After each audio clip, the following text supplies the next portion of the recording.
When you're looking for external funds for your higher education abroad, you will mostly be the first one in your family taking such a huge amount of education loan. When it is genuine to have doubts, what is most important is to do the homework. I've made this detailed video to guide you on 7 crucial points to keep in mind before you take an education loan. I will talk about everything. Right from briefing you about the difference between public and private sector lenders, talking about the eligibility criteria, hidden terms and conditions, and guiding you to repayment and tax planning for your education loan. So do watch the full video. Hi, this is Shatakshi and welcome back to ACADFly's YouTube channel. In this video, I'm going to tell you 7 crucial things you should know before taking an education loan. And number 1 being the difference between a collateral loan and a non-collateral loan. This will basically help you decide whether you should go for a government bank or a private sector bank. On number 2 is the minimum eligibility criteria, which is common for every bank. On number 3 will be the interest rate concessions and subsidies which you can avail. Number 4 will be the interest type and effect of compounding, and number 5 will be the estimated earnings, moratorium period, and repayment planning. Number 6 will be important terms of various lenders, and on number 7 will be tax planning with education loans. So without wasting our time, let's get started. And in this video, I am going to talk in English, obviously Hindi and English for your better understanding, ताकि आपको सब कुछ easily समझ में आ जाए. सबसे पहला और सबसे important point है समझना collateral और non-collateral loan के बीच का difference. अगर आपके पास collateral है, जैसे property है, fixed deposits, life insurance policies या government bonds, तो पब्लिक सेक्टर बैंक जैसे कि SBI, bank of Baroda, Canara bank से लोन लेना आपके लिए बेस्ट ऑप्शंस है. और पब्लिक बैंक्स के बेनिफिट्स क्या है वो बता देती हूँ. इनका रेट ऑफ इंटरेस्ट लोअर होता है, इनके प्रोसेसिंग चार्जेस मिनिमल होते हैं या कभी-कभी नहीं भी होते हैं, और आपका रीपेमेंट का रिलेशन बैंक के साथ ज्यादा पीसफुल रहेगा.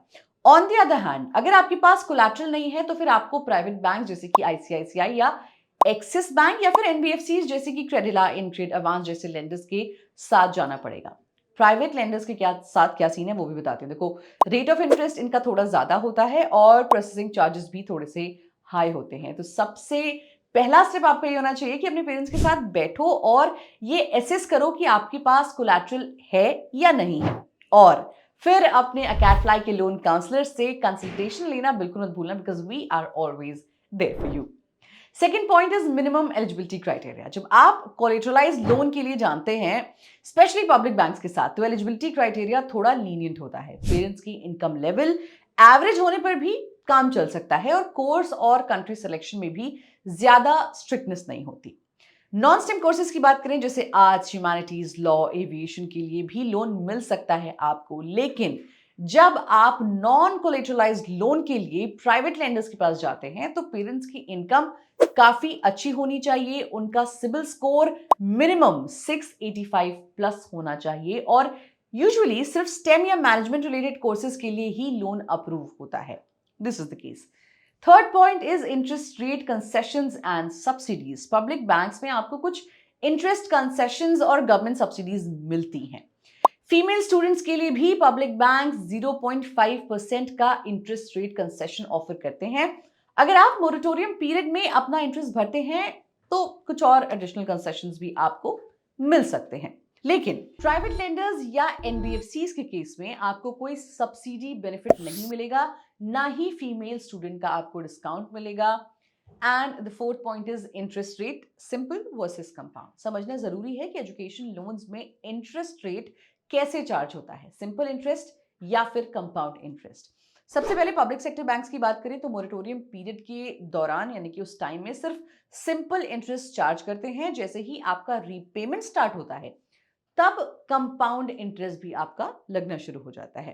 And if we talk about private banks और एनबीएफसीज, मोरेटोरियम पीरियड के दौरान भी कंपाउंड इंटरेस्ट ये लोग लगाते हैं. मतलब कि आपका इंटरेस्ट भी इंटरेस्ट कमाता है जो ओवरऑल रीपेमेंट अमाउंट को काफी बढ़ा देता है. इसीलिए अगर पॉसिबल हो तो सिंपल इंटरेस्ट वाले ऑप्शंस के साथ ही आपको जाना चाहिए.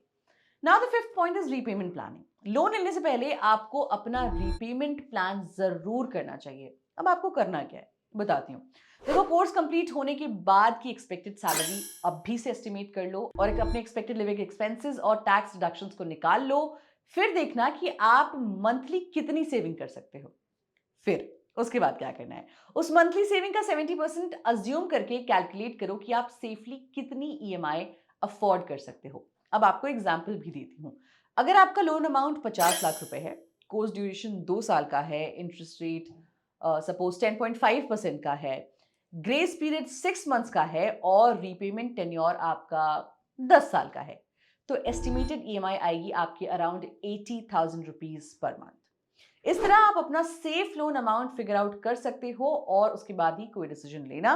And the sixth point is important terms and conditions. Loan agreement sign करने से पहले कुछ हिडन क्लॉजेस पे जरूर जरूर ध्यान देना चाहिए। The first one is lock in period. अब प्राइवेट लेंडर्स और एनबीएफसीज में 6 मंथ्स का लॉक इन पीरियड होता है। अगर आपको इमीडिएट प्री क्लोजर करना है, फॉर एग्जाम्पल वीजा अप्रूवल के तुरंत बाद, तो ये लॉक इन समझना बहुत इंपॉर्टेंट है।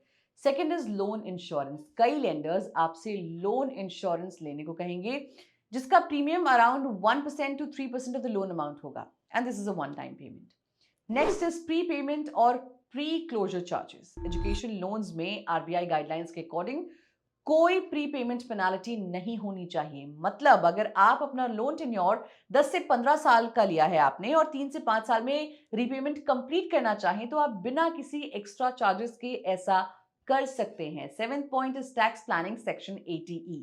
एजुकेशन लोन के ऊपर भरपाए गए इंटरेस्ट पे आपको टैक्स बेनिफिट मिलता है under section 80E of income tax act. इस बेनिफिट के अंदर आप जितना इंटरेस्ट भरते हो वो पूरा का पूरा टैक्सेबल इनकम से डिडक्ट हो जाता है। लेकिन ये बेनिफिट सिर्फ रिकॉग्नाइज्ड बैंक्स और एनबीएफसीज के लोन्स के लिए एप्लीकेबल है। सब एनबीएफसीज एलिजिबल नहीं है इसके। Alright, I will give you example of the calculation. अगर हम बात करें लोन अमाउंट की, सपोज आपका लोन अमाउंट है 65 लाख रुपीज और इंटरेस्ट रेट है 10.5%। को एप्लीकेंट यानी कि आपके पेरेंट्स की इनकम है 7 लाख रुपीज, और अगर आप 80E का बेनिफिट क्लेम करते हो तो आपका इफेक्टिव इंटरेस्ट रेट अराउंड 9.58% तक आ सकता है और आप 36,000 तक का एनुअल टैक्स सेव कर सकते हो। इस बेनिफिट को मैक्सिमाइज करने के लिए अपने लोन प्रोवाइडर और टर्म्स केयरफुली चूज करना ये बहुत बहुत जरूरी है। तो ये थे वो 7 एक्सट्रीमली इंपॉर्टेंट पॉइंट्स जो आपको एजुकेशन लोन लेने से पहले जरूर पता होने चाहिए। All the best, thanks for watching and I will see you in the next one.